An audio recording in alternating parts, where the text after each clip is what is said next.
Hello everyone. तो बेटा हम पढ़ रहे हैं ऑर्गेनिजम्स एंड पॉपुलेशंस और आज की वीडियो में हम पढ़ने वाले हैं कंपटीशन के बारे में। तो कंपटीशन बेटा एक ऐसा पॉपुलेशन इंटरैक्शन है जहां पर दोनों इंटरैक्टिंग स्पीशीज को लॉस होता है।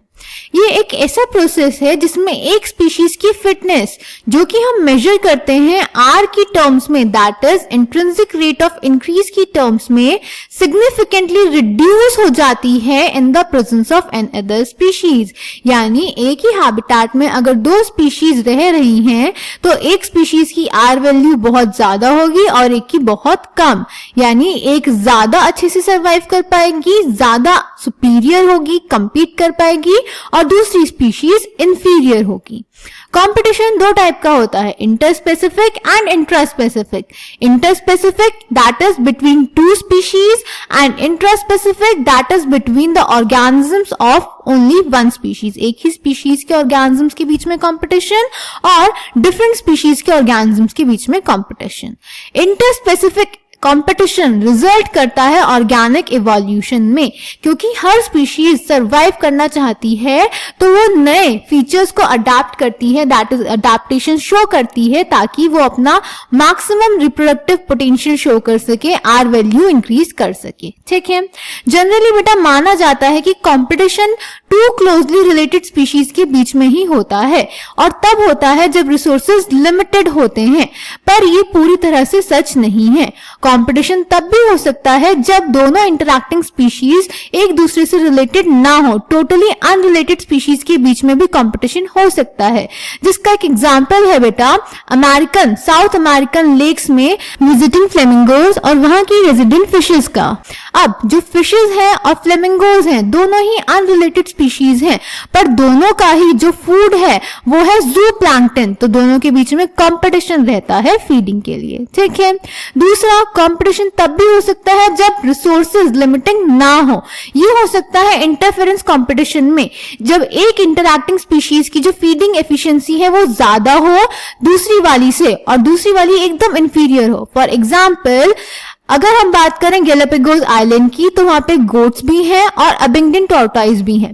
गोट्स की जो फीडिंग एफिशिएंसी है, ब्राउजिंग एफिशिएंसी है, वो बहुत ज्यादा है in comparison to Abingdon tortoise, जिसकी वजह से उनको प्रॉपर खाना नहीं मिल पाता और वो एक्सटिंक्ट हो गए। ठीक है, कंपटीशन दो तरह से हो सकता है, कॉम्पिटिटिव एक्सक्लूजन या फिर कोएग्जिस्टेंस। कॉम्पिटिटिव एक्सक्लूजन जैसा नाम से हमें पता चल रहा है, दो स्पीशीज इंटरैक्ट करेंगी, compete करेंगी, एक सुपीरियर होगी एक इंफीरियर होगी और सुपीरियर वाली इंफीरियर वाली को एकदम खत्म कर देगी। कोएग्जिस्टेंस भी हमें नाम से समझ में आ रहा है, दोनों इंटरैक्टिंग स्पीशीज साथ में एग्जिस्ट करना सीख लेंगी, इवॉल्व कर लेंगी। ठीक है, तो दोनों के बारे में पढ़ लेते हैं बेटा। कॉम्पिटिटिव एक्सक्लूजन प्रिंसिपल ये हमें दिया था गॉस ने। इन्होंने बोला था कि जब दो क्लोजली रिलेटेड स्पीशीज के बीच में कंपटीशन होगा फॉर द सेम रिसोर्सेज तो वो कोएग्जिस्ट नहीं कर सकते, उनके बीच में कंपटीशन होगा और कॉम्पिटिटिवली इंफीरियर स्पीशीज एक पॉइंट के बाद कंप्लीटली एलिमिनेट हो जाएगी, एक्सटिंक्ट हो जाएगी उस एरिया से। ठीक है, और ये सिर्फ और सिर्फ तब सच है जब रिसोर्सेज लिमिटिंग होंगे। क्लियर, अगर रिसोर्सेज बहुत ज्यादा हो तो कंपटीशन तो कितना भी हो, स्पीशीज को दोनों को ही खाना मिल जाएगा, रिसोर्सेज मिल जाएंगे। ठीक है, इसका एग्जांपल एक हमने अभी पीछे देखा कि गैलापागोस आइलैंड में गोट्स और अबिंगडन टॉर्टॉइस का, जिसमें गोट्स सुपीरियर थे, अबिंगडन इंफीरियर। साथ ही साथ एक और एग्जांपल है इसका रॉकी सी कोस्ट में स्कॉटलैंड में बार्निकल्स का। Large barnacles that is Balanus superior species थे और smaller barnacle that is Chthamalus inferior थे। ठीक है, उसकी बाद बात करते हैं कोएग्जिस्टेंस की। इसमें स्पीशीज जो कंपटीशन फेस करती हैं वो इस तरह से इवॉल्व कर जाती हैं कि वो मैकेनिज्म्स अडॉप्ट कर लेती हैं कोएग्जिस्टेंस को प्रमोट करने के लिए ताकि एक्सक्लूजन ना हो।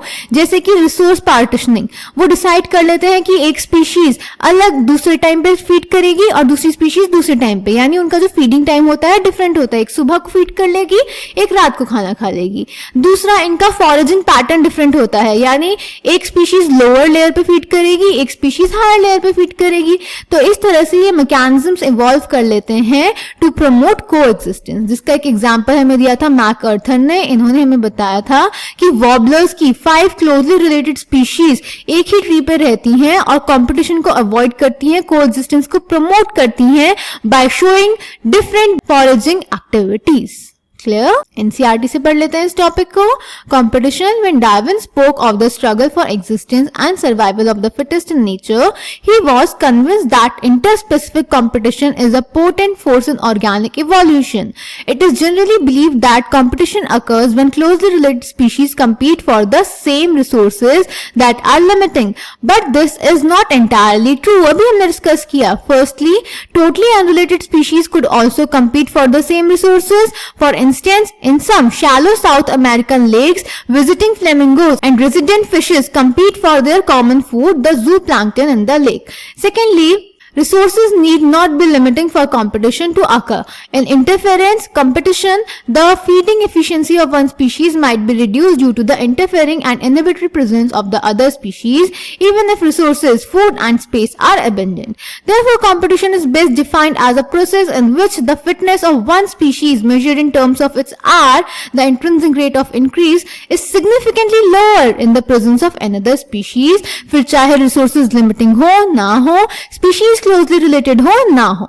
It is relatively easy to demonstrate in laboratory experiments, as Gauss and other experimental ecologists did. When resources are limited, the competitively superior species will eventually eliminate the other species. But evidence for such competitive exclusion occurring in nature is not always conclusive. Strong and persuasive circumstantial evidence does exist, however, in some cases.